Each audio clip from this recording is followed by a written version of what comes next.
Welcome back, and we're continuing the news. With less than 3 weeks to the new school year, the Center for Investigation of Sexual Offences and Child Abuse CISOCA is sounding the alarm on worrying acts among the school-aged population.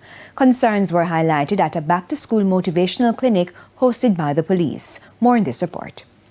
Schools and even church bathrooms, some locations where the Center of Investigation of Sexual Offences and Child Abuse CISOCA says some children have been engaged in acts that could jeopardize their futures. This includes children touching other children inappropriately. On their breast, their vaginas, their penis.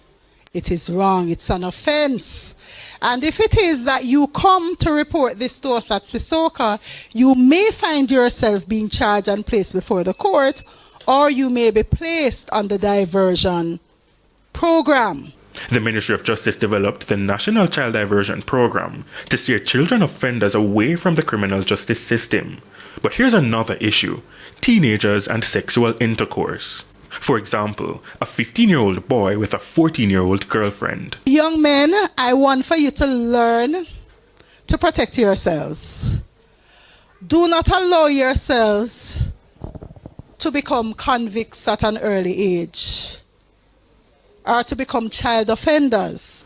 In the case of a 16-year-old boy and a 15-year-old girl, only one would have attained the age of consent. So even if the 15 years old is as big as I am in body, even if she says, you see me, gimme, and I'm using the terms that you're used to, right? Even if she says, come, I am ready, the law stipulates that she's unable to give consent. And if it is that you have sexual intercourse with her, you will find yourselves in conflict with the law. There's also online sexual exploitation of children, cases where youngsters are being preyed upon by adults. You go online, people try to engage you in different conversations, and you fall prey because you end up sending them videos or photographs of your body parts, right? Your breasts, your penis, your bottom.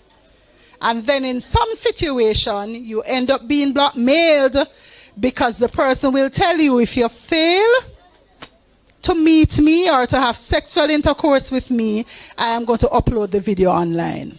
Perpetrators are also using online games like Roblox, which CISOCA says is not regulated, to connect with unsuspecting children. They'll ask you for your phone number, or they ask you for your Instagram handle, or anywhere else that they can exchange photographs and the likes and get better contact with you. For more challenging cases, CISOCA seeks consultation with the Office of the Director of Public Prosecutions. Romarda Lyons, TVJ News.